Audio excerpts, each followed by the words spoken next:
হাই friends, আজি আমি আহিছোঁ আমিনগাঁও হাজো পথত অৱস্থিত গুৱাহাটী গ্ৰীণছ ইকো পাৰ্কলৈ। এয়া আমি গুৱাহাটী গ্ৰীণছৰ দুৱাৰমুখেৰে প্ৰৱেশ কৰি এয়া আহিছোঁ। এয়া আপোনালোকে গুৱাহাটী গ্ৰীণছ নামটোৰ পৰাই বুজিব পাৰি যে ইয়াত আপোনালোকে চাৰিওফালে কেৱল গছ-গছনিৰে ভৰা পৰিৱেশ এটা দেখিবলৈ পাব। এয়া চাওকচোন, সৰু ল'ৰা-ছোৱালীয়ে খেলিব পৰাকৈ ধুনীয়াকৈ খেলাৰ সামগ্ৰী কিছুমান আছে। আচলতে আবেলি সময়ত আহি এই পাৰ্কখনত ভাল লাগিব।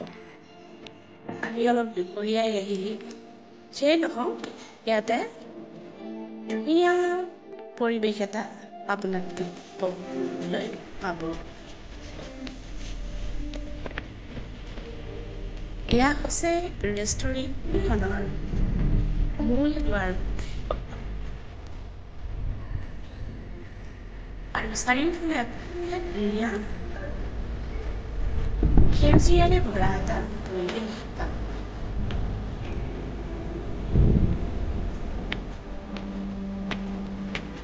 এয়া আমি ৰেষ্টুৰেণ্টখনৰ ওপৰলৈ উঠি গৈ আছোঁ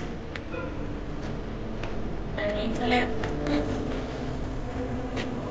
উঠি গৈ এটা সুন্দৰ পৰিৱেশ পাব।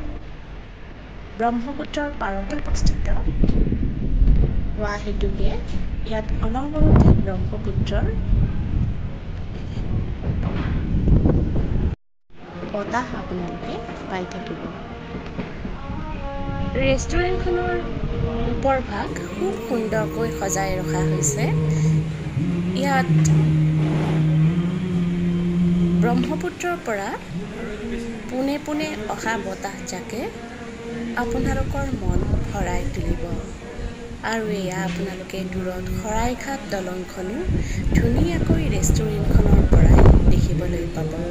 আৰু এয়া দূৰত পাহাৰ, মেঘ, পানী, গছ-গছনি লগতে সেউজীয়াৰে ভৰা এখন ধুনীয়া আপোনালোকে ফিল্ড এখন দেখিবলৈ পাব।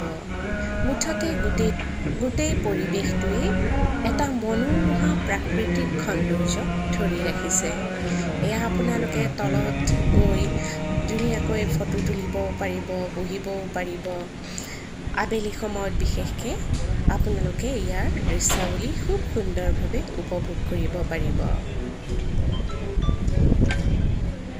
ব্ৰহ্মপুত্ৰৰ পৰা অহা বতাহজাকে আপোনালোকৰ মন মতলীয়া কৰি তুলিব। আৰু এয়া আপোনালোকে ওচৰতে শৰাইঘাট দলংখনো দেখি থাকিব।